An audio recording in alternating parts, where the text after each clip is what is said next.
Welcome back guys. So in this video we will try to understand how we can insert the node at the end of doubly linked list. In my previous video we have seen that how to insert the node at the beginning of doubly linked list, right?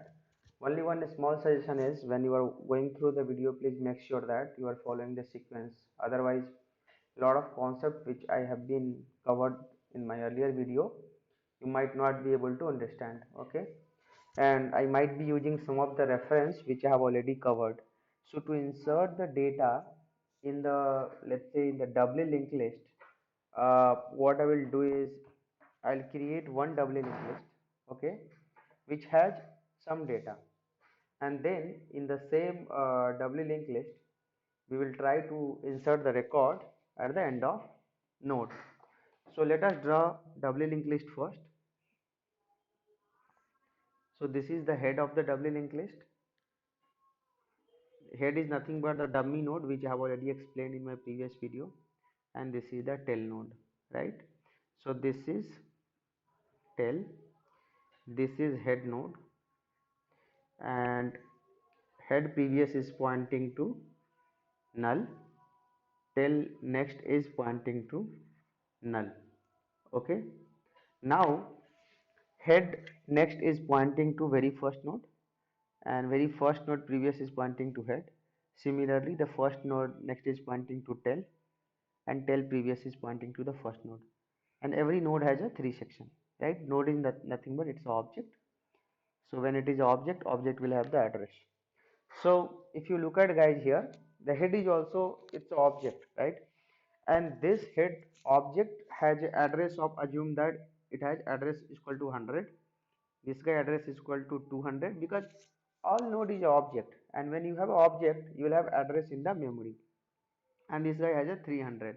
So what happens, your actually 100 will be here, okay, uh, the 200 reference will be stored here, 300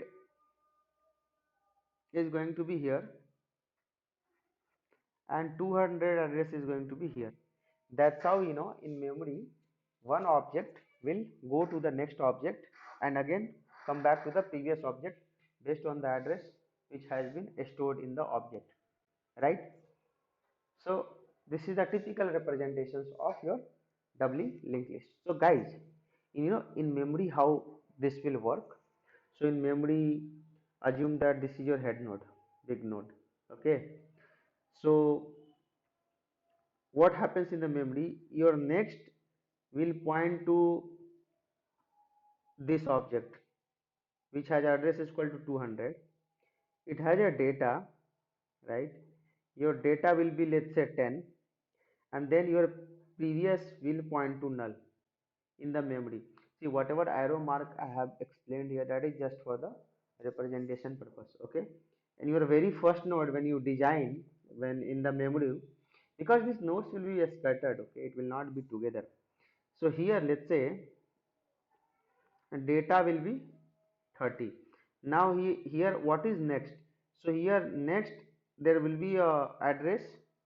So next is pointing to address of 300. Similarly, the previous is pointing to address of 100, right? Same happens for the tail node. In tail node, basically what happens is your it has a data, okay. Data, let's say, is equal to 10.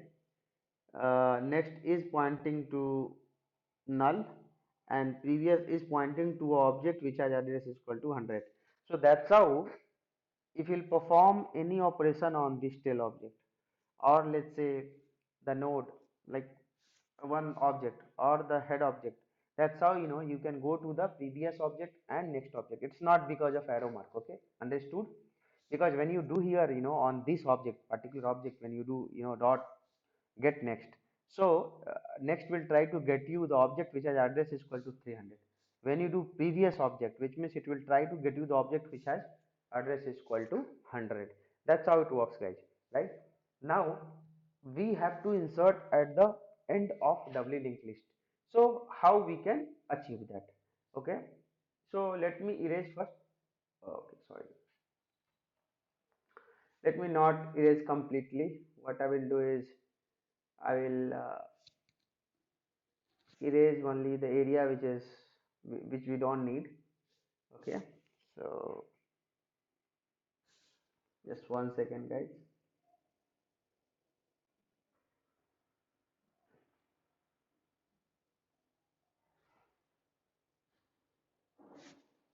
uh, just let me make it big. Yeah.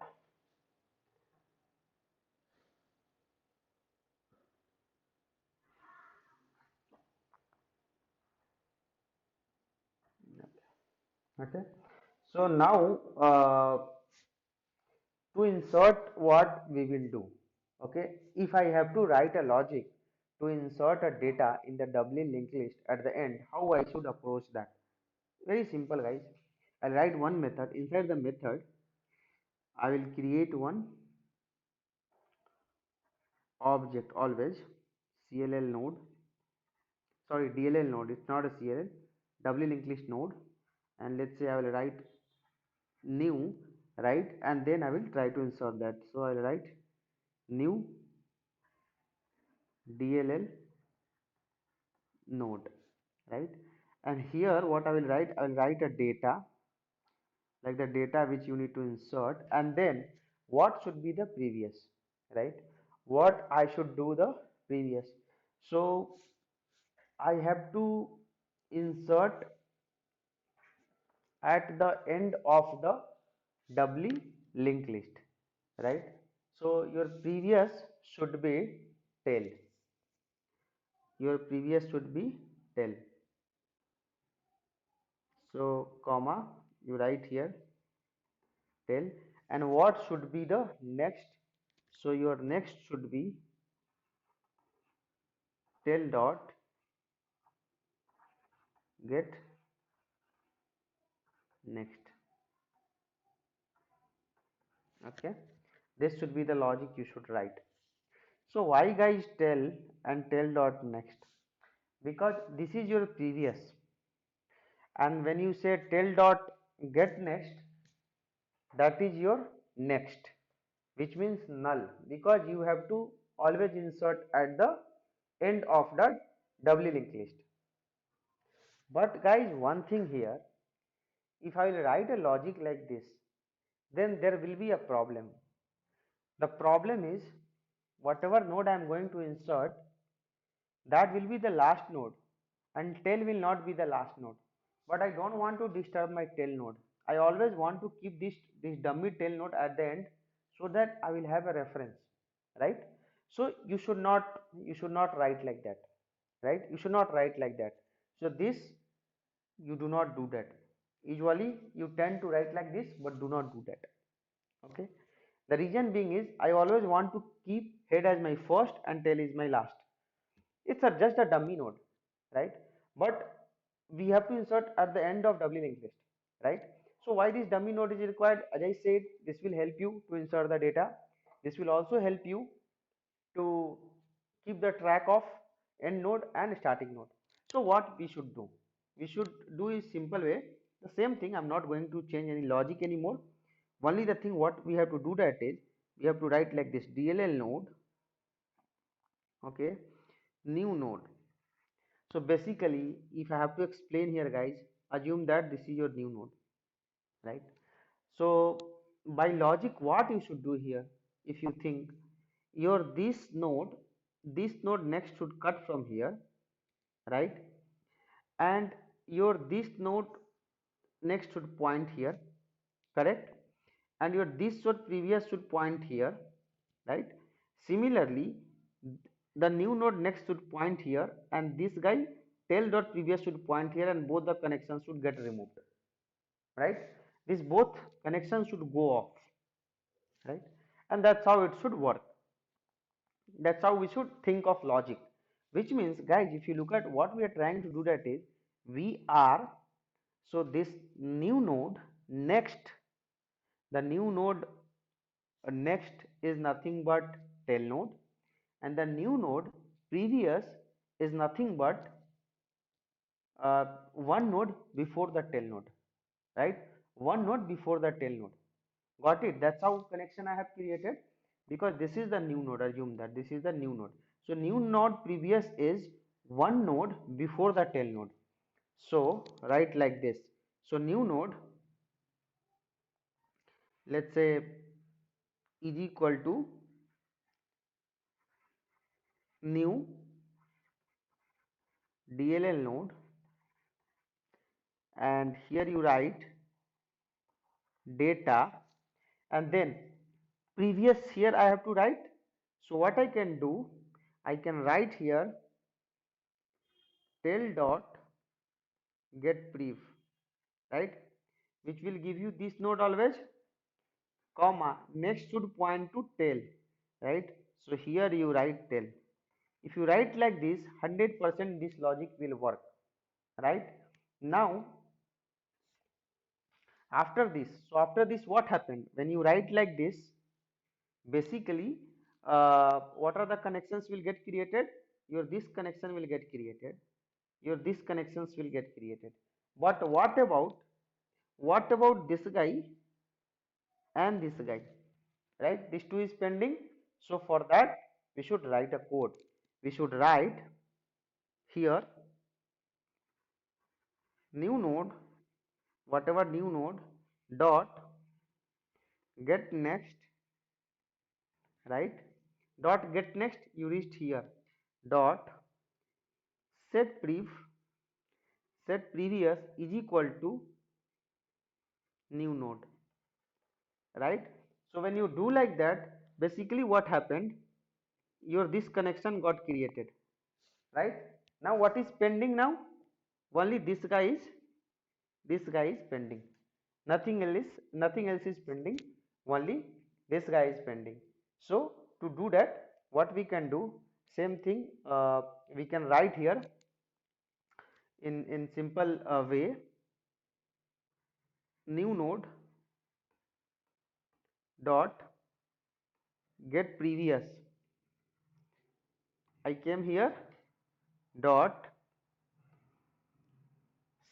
set next is equal to new node, right?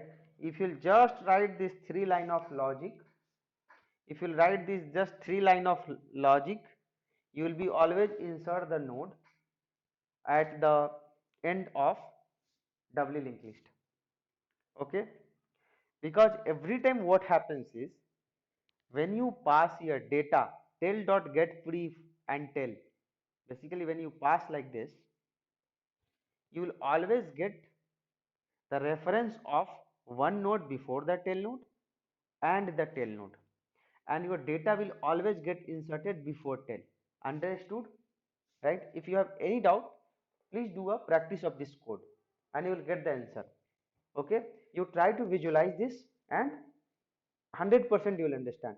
Now the same thing I have written here, the written in this code also, okay, which probably you can see that, right, how I have written the code, okay.